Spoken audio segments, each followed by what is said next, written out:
A detenção de Gabriel Barbosa, o Gabigol, na madrugada desse domingo, quando cerca de 200 pessoas, ele entre elas, foram flagradas num cassino clandestino no bairro da Vila Olímpia, na zona sul de São Paulo, foi o assunto que tomou conta do domingo pela manhã. Antes de desenvolvermos o tema, eu quero avisar você que esse vídeo tem o apoio de OneFootball, aplicativo que você pode baixar acessando o link que está aqui embaixo na descrição desse vídeo. O OneFootball está de cara nova. O OneFootball transmite com imagens os campeonatos da Alemanha e da França.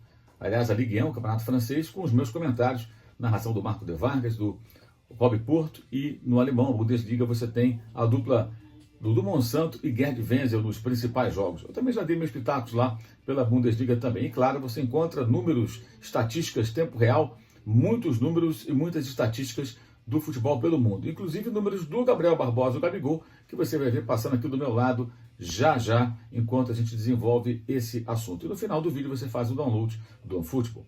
Bem, o Gabriel Barbosa é um jogador que se transformou mais do que nunca num grande ídolo, especialmente da criançada, né? Depois do seu grande período de sucesso no Flamengo, iniciado em 2019.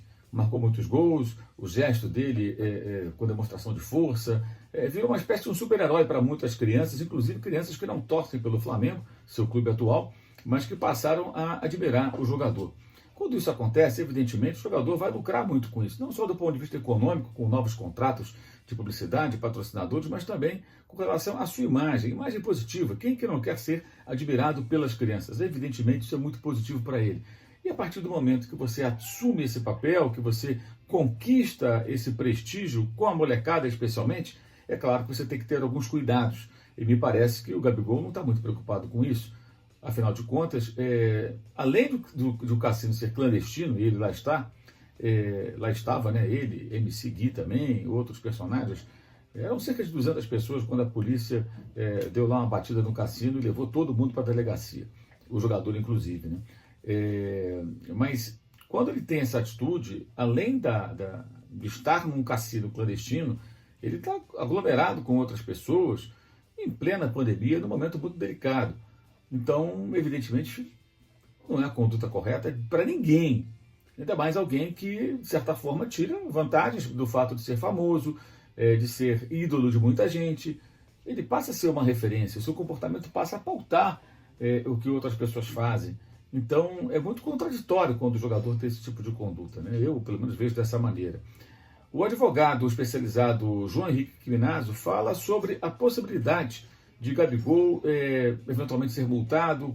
Como os contratos dos atletas lidam com essa questão? Lembrando, o jogador de futebol, ele cede direito de imagem para o clube. Ou seja, em tese, o clube paga pela imagem do jogador. E a imagem fica arranhada no momento que ele se vê envolvido numa situação como essa. Veja a palavra do especialista. Olá, um prazer falar com vocês. Estou aqui para falar sobre esse recente episódio do Gabigol e tratar um pouquinho sobre o contrato de imagem do atleta profissional de futebol.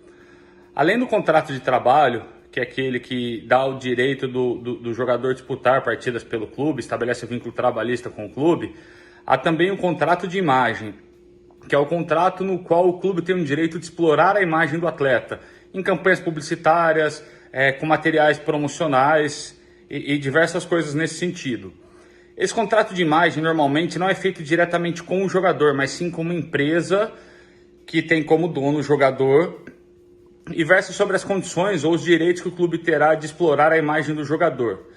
E em que pese esse contrato não ter nenhuma relação direta com o contrato de trabalho do atleta, há em diversos casos a previsão de que caso o atleta cometa alguma conduta que desabone a imagem do clube, pode haver a previsão de uma aplicação de multa nesse contrato de imagem. Lembrando que, como o titular desse contrato de imagem é uma empresa, essa multa não é aplicada diretamente ao jogador, mas sim à empresa da qual ele é dono. Espero ter contribuído com vocês. Um forte abraço.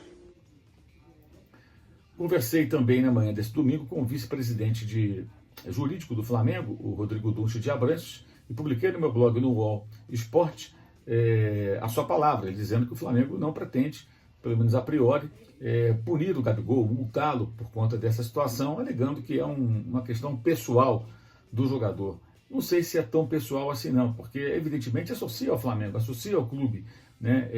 E é algo que, assim, totalmente inadequado, algo super condenável, especialmente pelo momento. Seria uma situação de um erro, seria um erro ele estar num cassino clandestino sendo a pessoa que é, sendo referência para tanta gente, especialmente para tantas crianças. Já seria, evidentemente, tratado como um erro. No meio da pandemia, aí é um erro muito maior, porque quem faz isso, quem se aglomera nesse tipo de situação, evidentemente está sendo muito egoísta, está sendo muito egocêntrico, está sendo até irresponsável, porque você está ali num ambiente onde pode o vírus se propagar, passando de uma pessoa para outra, você pode até ser um cara sintomático, levar esse vírus para outros, pode levar para os companheiros de time, pode levar para casa, enfim, não tem defesa esse tipo de atitude, é indefensável, não tem como você minimizar isso.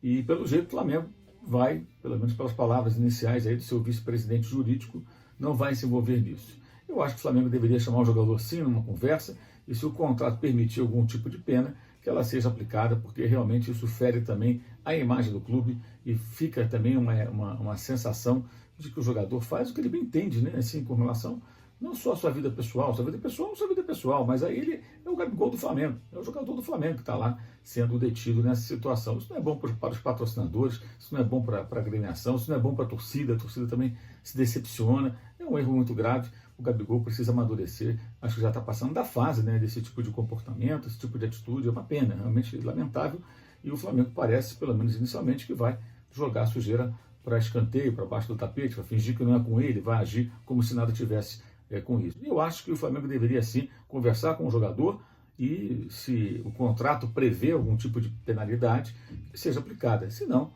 que pelo menos converse seriamente sobre esse tipo de conduta. É difícil afirmar o que deve ser feito, como já explicou o advogado João Henrique Menas aqui nesse vídeo, porque você não sabe exatamente o que diz o contrato, né?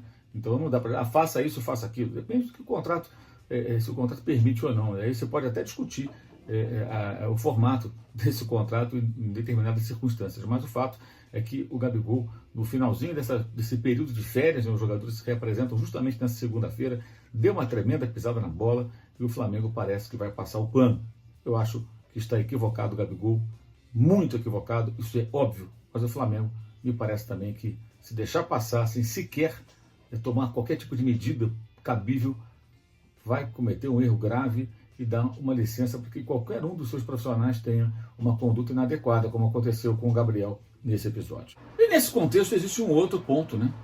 A partir do momento em que o Gabriel Barbosa, o Gabigol, esteve num cassino clandestino com cerca de 200 pessoas, qual a segurança que o Flamengo terá para colocá-lo no meio dos demais jogadores no grupo nessa segunda-feira para treinar, para ter as atividades normais? Será que ele poderá ficar à disposição do técnico para as atividades, conforme o programado, depois do que aconteceu?